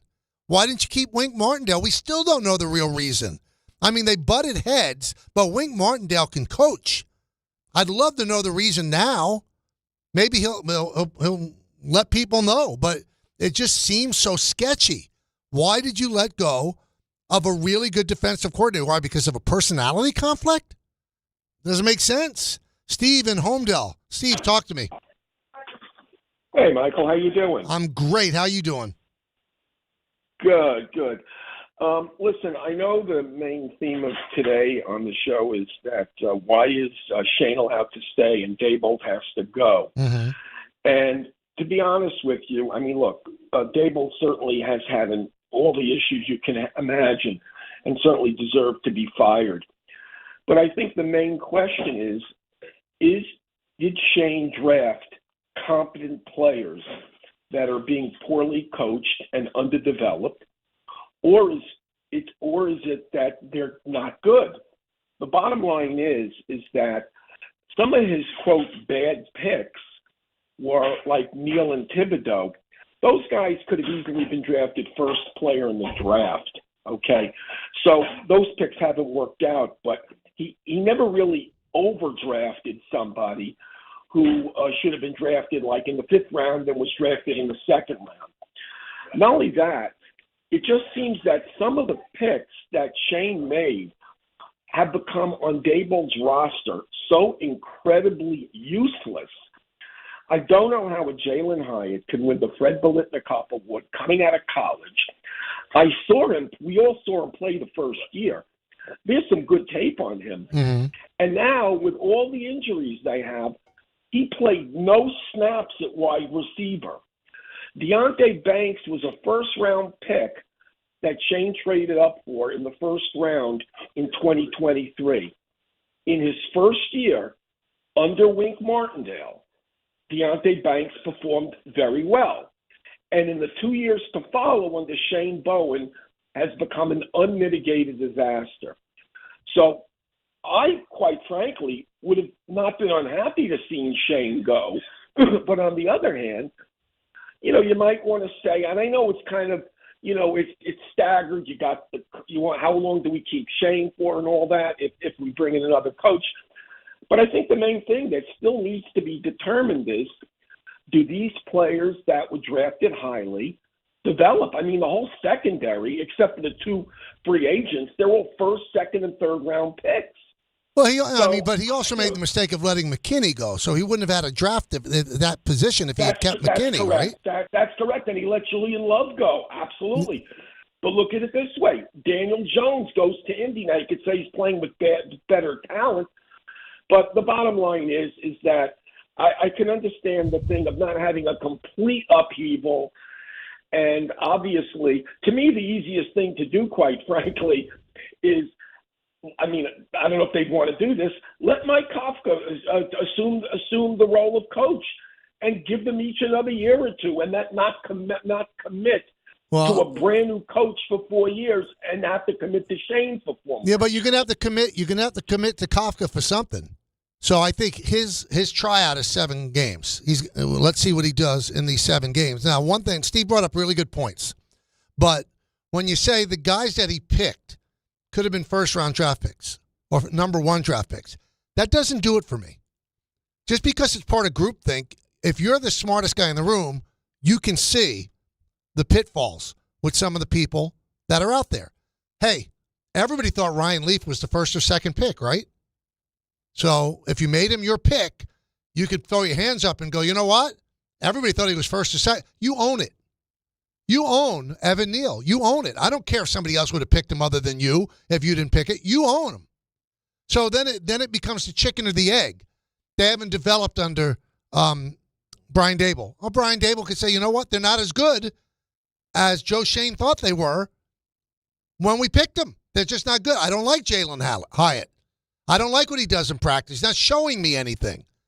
So I think, Steve, that's a really sketchy way to defend Schoen. When you go, anybody would have picked Thibodeau. Anybody would have picked Evan Neal. But you're the guy who did. And they failed on your watch. Evan Neal is one of the worst draft picks the Giants have ever made. He can't get on the field in a 2-8 season. Is that Brian Daboll's fault? Or is that Joe Schoen's fault for picking him? So, I'm sorry. Bad draft picks, the GM owns it, not the coach. The GM owns it. So, if we're going to blame Brian Daboll, let's see Evan Neal become a star under Mike Kafka. Let's see. My guess is he won't. Leading you till 3, at that time, Don Hahn and Rosenberg. You're watching and listening to The K Show right here on ESPN New York.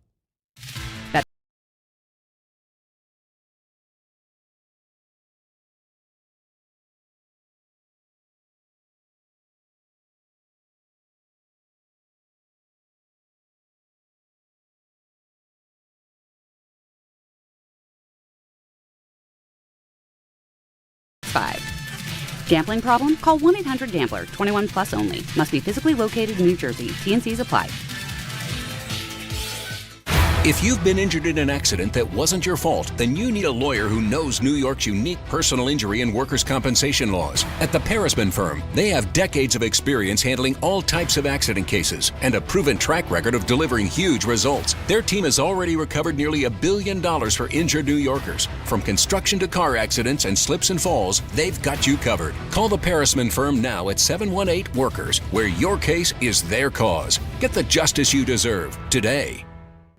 This fall, don't sit on the sideline because of pain. If you're tired of waking up stiff, fighting neck, back, or joint pain, and missing out on the things you love, it's time to take action. Call Dr. Jay Shaw at Sandwell Pain, New Jersey's top pain specialist. Dr. Shaw is the Ivy League trained, double board certified, and laser focused on one thing: getting you back in the game. Living pain-free, no surgery, no cuts, no downtime. Just precise image-guided treatments that deliver real results. Whether it's sciatica, nerve pain, migraine, or chronic joint pain, Dr. Shaw will personalize a non-surgical game plan just for you without pain medication. Same day and next day appointments are available with offices in Woodbridge, Livingston, and Inglewood. Most major insurances are accepted, so what are you waiting for? Don't let pain keep you out of the action this season. Visit Sandwell Pain to text, call, or book online. You'll wish you met Dr. Jay Shaw a lot sooner. Relief starts today, and victory over pain is closer than you think.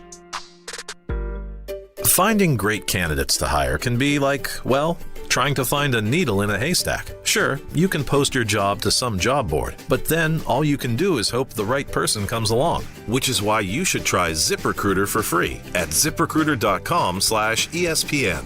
ZipRecruiter doesn't depend on candidates finding you. It finds them for you. Its powerful technology identifies people with the right experience and actively invites them to apply to your job. You get qualified candidates fast. So while other companies might deliver a lot of hay, ZipRecruiter finds you what you're looking for. The needle in the haystack. See why 4 out of 5 employers who post a job on ZipRecruiter get a quality candidate within the first day. ZipRecruiter, the smartest way to hire. And right now, you can try ZipRecruiter for free. That's right, free. At ZipRecruiter.com/ESPN. That's ZipRecruiter.com/ESPN. ZipRecruiter.com/ESPN. All the way over Barzell, score! New York Islanders hockey is back at UBS Arena, and it's time to bring the family and make some noise. With more afternoon games this season, the Islanders have special kids-themed games and activities for young fans. Play games pregame at the park and head inside for fun on the concourse and on the ice. Tickets for the 2025-26 season are on sale now. Get your tickets at NewYorkIslanders.com. At City Harvest, we believe no New Yorker has to go hungry. With your help, we're on the road 365 days a year, rescuing over 77 million pounds of nutritious food and delivering it free to millions of New Yorkers, transforming surplus food into sustenance, sustainability, and smiles, rallying thousands of New Yorkers to power a network of nourishment across our city. One day, one meal, and one New Yorker at a time. That's how we feed good. Donate at cityharvest.org. Your fantasy roster is set. The smack talk is heating up, and this season, ESPN Bet is giving you more ways to ride with your squad. Introducing the ESPN Bet Fan Center, where you can instantly link and bet on your fantasy teams right in the ESPN Bet app. An enhanced sports betting experience only from ESPN Bet, the sports book for sports fans. Make the connection today with ESPN Bet Fan Center and the ESPN Fantasy app. ESPN Bet Sportsbook. Download the app today. Must be 21 plus. Gambling problem? Call 1-800-GAMBLER. Terms and conditions apply. See app for details. Your ambition just met its match with Robinhood. Trade stocks and ETFs, options, futures, and crypto all on one platform. Get started today at Robinhood.com/yourmoney. Your money, your move. All investments involve risk, including loss of principal. Options, futures, and crypto trading carry significant risk and may not suit all investors. Securities offered through Robinhood Financial LLC, member SIPC. Futures trading is offered by Robinhood Derivatives LLC, not FDIC or SIPC protected. Crypto offered through Robinhood Crypto LLC, NMLS ID 1702840, not FDIC or SIPC protected. Portfolio management offered by Robinhood Strategies, an SEC registered advisor.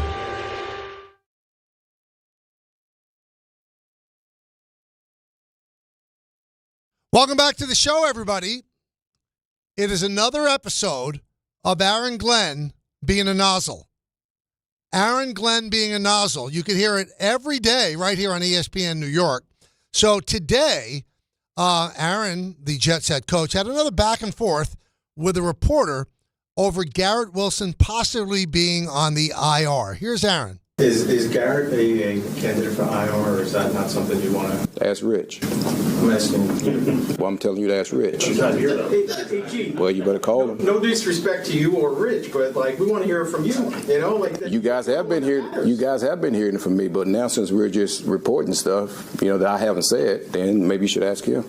Well, Aaron, if you would actually do your job and give the information that you're supposed to in your daily media briefings, then Rich Cimini wouldn't have to go to a source and say that Garrett Wilson could be out 3 or 4 weeks. How is it possible that the NFL is allowing Garrett Wilson to be listed as doubtful for Thursday's game against the Patriots when Rich Cimini thinks he's going to be out 3 or 4 weeks? The constant antagonistic back and forth with the media. You have done nothing but beat 2 crappy teams. In your first year, your team looks awful. Your quarterback is lost. You've beaten Cincinnati and Cleveland. All right, so you've won the championship of Ohio. Big deal. Let's see what you do Thursday against a really good New England team that's in first place in your division.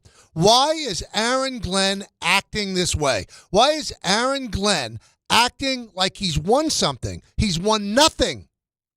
He's won nothing. He doesn't tell you who the quarterback's going to be. Why is the NFL allowing this to go on? Why? This guy has not earned the right to be this truculent with the media. He has not earned the right. He thinks he's Bill Parcells without the 2 Lombardi trophies. He believes he's Bill Belichick without the 6 Lombardi trophies. You don't get to act like a jerk unless you win. He's won 2 games against 2 bad teams. And he continues to be this way with the media. And I know each and every one of you within the sound of my voice does not care when the media gets treated like trash, because we've been brainwashed into believing in all walks of life that the media is the enemy. And he's just taking advantage of that. He thinks it makes him look tough. It makes him look like a jackass. It really does. It makes him look like an insecure jackass. I don't know why he does it. And, I was just talking with Don. They're putting their show together as we speak right now. The way he treats the media, what would the harm be the next time he comes out for his press briefing and no one's there? What would be the harm? Do you believe that the New York Jets and their trials and tribulations are selling copies of the New York Post or Newsday or the Times or subscriptions to The Athletic or NJ.com? Why don't you embarrass him and not show up? If he's going to treat you like trash, do the same thing to him. Don't show up. But alas, I don't think he could do that, because there's always going to be one outlier that will show up, and that might be the day that he actually gives you something. And that's why we continue to allow ourselves to be embarrassed as an entity. The same thing when our president talks. He doesn't really answer questions that are asked. And if they're legitimate questions, he says, you're inept. I think you're an idiot. I don't want to talk to you. Just don't show up. But there'll always be an entity that will show up. And that allows anybody in power, whether it be a football coach, a baseball manager, or the president of the United States, to essentially embarrass you. That's what it comes down to. Aaron Glenn's not worth the problem. He's not. Glenn talked about the Patriots, who they'll play on Thursday. I said it before, and then when you watch the tape, you can really tell how Vrabel has his fingerprints on how this team operates. And again, he did a hell of a job from the offseason going to get these big-time players that fits what he's trying to do. And not just that, the coaching staff that he brought together. You could tell that Josh McDaniels done a really good job with this quarterback. Again, big, physical, athletic, can make all the throws. And everything revolves around how he operates and what he do. And when it comes to defense, very sound. And then they have some high-level guys at the special team spot. And then he went on about facing the Pats on Thursday Night Football. This is going to be a fight. It's going to be a fight, but we welcome the fight. We welcome it. So I look forward to it. Again, Thursday night game, when there's a number of factors that goes into these games that I keep between myself and the players that we have to be able to do to go out there and operate the way we need to. So, but again, we're looking forward to this one. Now, this is where I back up Aaron Glenn. I mean, when the media is asking him about the game plan or what they plan to do against the Patriots, why should he tell you? Why should he tell you? He doesn't want to let his thoughts and his game plan get into the hands of the Patriots. That makes no sense. But who's the quarterback going to be and whether or not Garrett Wilson is out? Come on. And this is where the NFL, as an entity, has to stop a coach from acting like this, because you can't ignore the fact that betting is very prevalent. I shouldn't say very, because prevalent means very. It's prevalent. It just is. So you can't be giving out or not giving out information that could get out otherwise. So you're not giving us information on Garrett Wilson. Rich Cimini got information and printed it or sent it out on online, ESPN.com. Is that fair to everybody else? Somebody's going to talk. Maybe Rich Cimini got it from, I don't know, Garrett Wilson? Gambling turns this into a serious thing. You can't keep secrets that could get out and get into the wrong hands. You just can't. While we were preparing for the show today, Nico Harrison, the general manager of the Mavericks, was let go.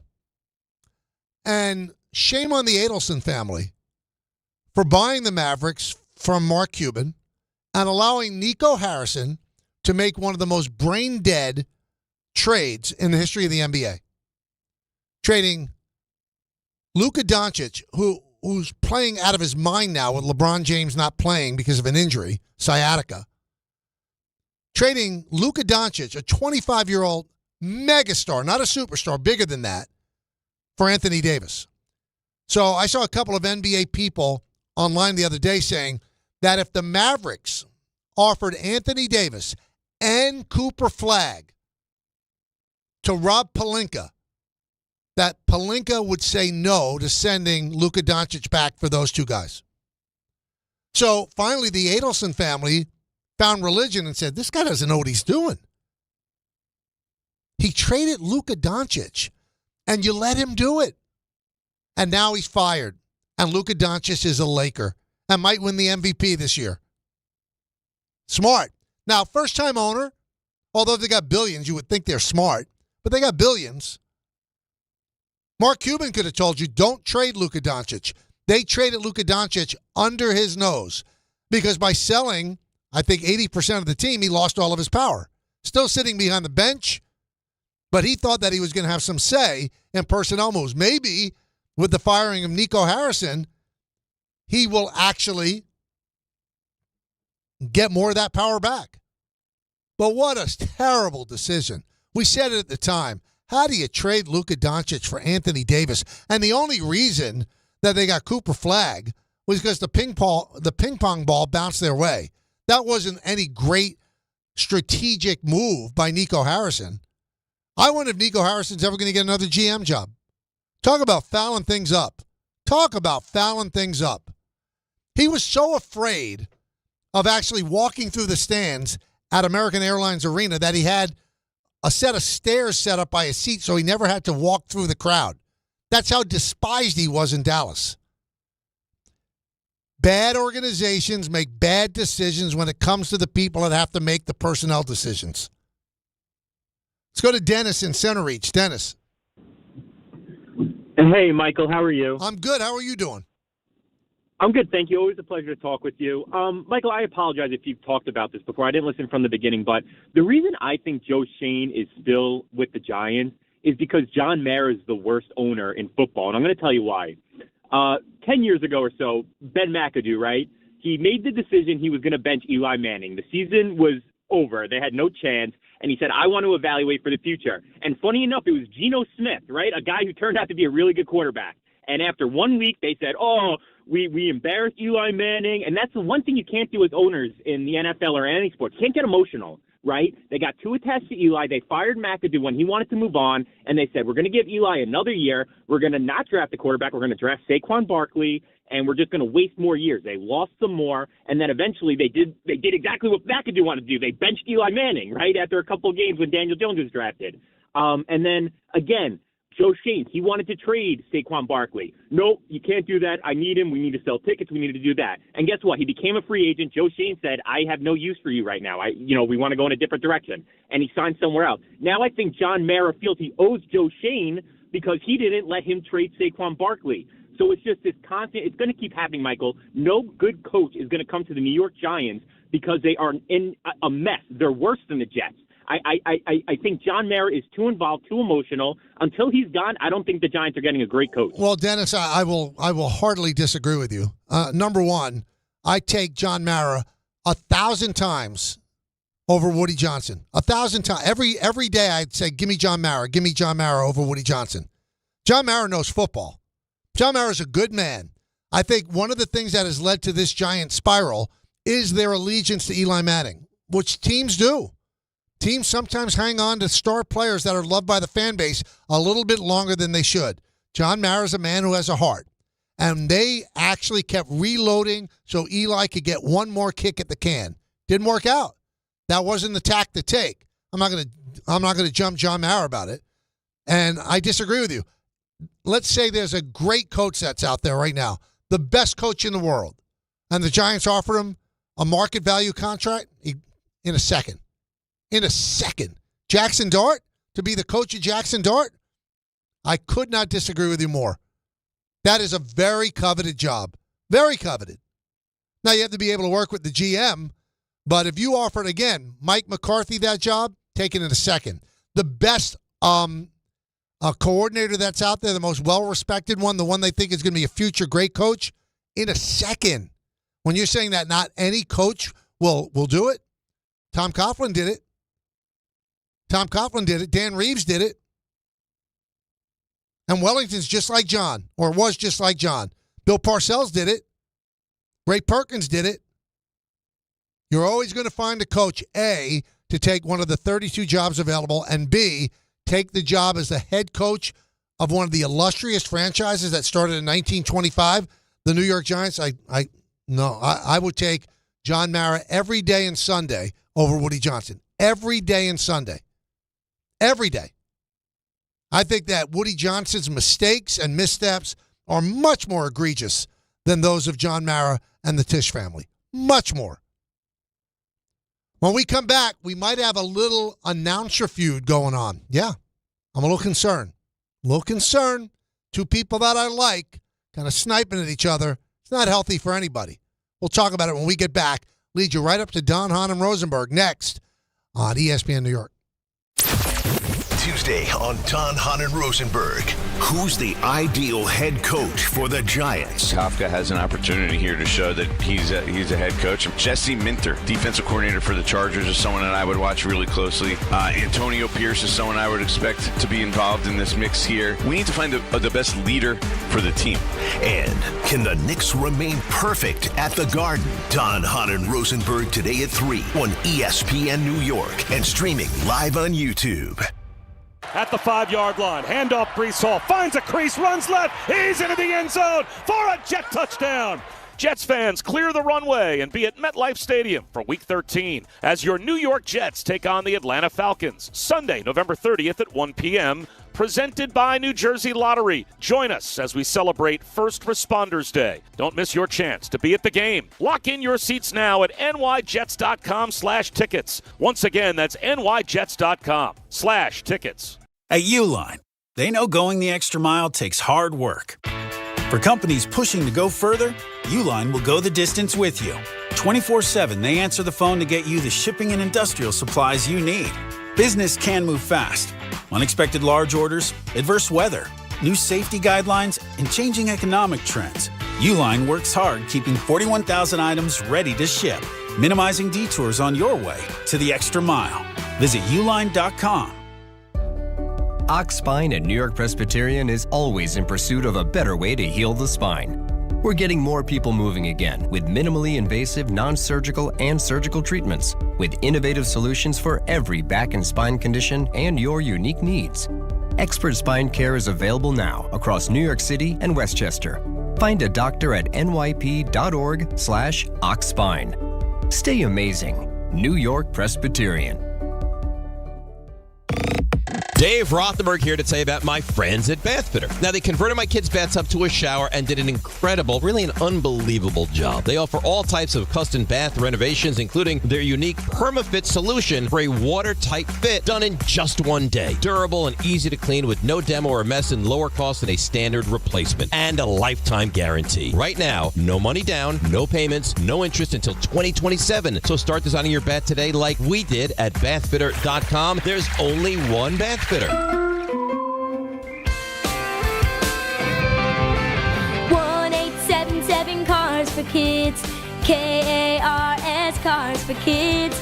1-877 Cars for Kids. Donate your car today. 1-877 Cars for Kids. KARS Cars for Kids. 1-877 Cars for Kids.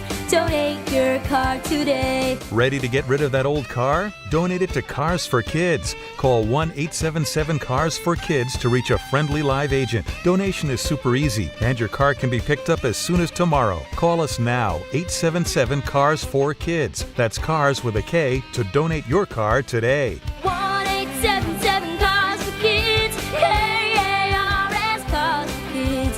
1-877 Cars for Kids. Donate your. Did you know you can donate real estate too? Go to carsforkids.org. That's carsforkids.org. Hey, bro, weirdest thing is happening at the game. This guy sitting next to me says, "You're our good luck charm." Every time I crack a Bud Light, we score a touchdown. Now his entire family wants to buy me Bud Lights. I think I'm some kind of a football prophet. Talk soon. The team needs me. Anything for Bud Light, the official beer sponsor of the NFL. Stock up today. Enjoy responsibly. Copyright 2025 Anheuser-Busch Bud Light Beer, St. Louis, Missouri. Clinton Yates here. The holidays are upon us, and so are the savings at Total Wine & More. Discover thousands of wines, spirits, and beers like my favorite, IPAs, perfect for every celebration and every budget. From bold reds to sparklers, you'll find the perfect wines to raise a glass this season. With the lowest prices for over 30 years, you'll always find what you love and love what you find only at Total Wine & More. Curbside pickup and delivery available in most areas. See TotalWine.com for details. Spirits not sold in Virginia and North Carolina. Drink responsibly. Be 21. This college football moment is brought to you by ServPro. College football teams have moments they recovered from and made it like it never even happened. Like on September 24, 2016, when Tulsa found themselves down 31-0 to Fresno State. With 10 minutes left in the second quarter, Tulsa fought back to tie the game at 41. And then won 48-41 in double overtime. ServPro. like it never even happened. NBA fans, the race for the Emirates NBA Cup is on. Let the games begin. 30 teams will start, but only 8 will advance. Oh, he puts it in! And only one champion will capture the cup. Let's go! To finish first, they'll have to put the pedal to the metal. Who will capture the cup? Well, let's see what happens on the court. Basketball is back! Emirates NBA Cup Group Play continues every Friday on Prime. Welcome back to the show, everybody. We are a couple of minutes away from Don, Hahn, and Rosenberg. Now, everybody knows how I feel about Don LaGreca. He's like the brother I never had. Love him to death. He's doing a great job on the Devils. Now, you might not know, I'm also very, very close with the Islanders play-by-play guy, Brendan Burke, who's much younger than I am. But I've known Brendan since he was 4 or 5 years old. His dad, Don, used to cover the Yankees. And you know, he would take Brendan to the game, and Brendan would sit between me and John Sterling. And that's where Brendan's love for broadcasting was born. He's told the story before. He sat there and go, wow, I want to do this. And he's made a great career. He's an outstanding broadcaster. Yesterday, the Devils played the Islanders in New Jersey. And the Devils have gotten off to a great start. And they tied the game at 2 with, I think, 4.7 seconds left in the third period. And then the Devils ended up losing the game in overtime. And here is Brendan Burke's call of the Islanders' game-winning goal. And Pollock. Drop pass, Barzal saves the day. Tipped it around Jack Hughes. Now he goes to the net. Here's Barzal to win.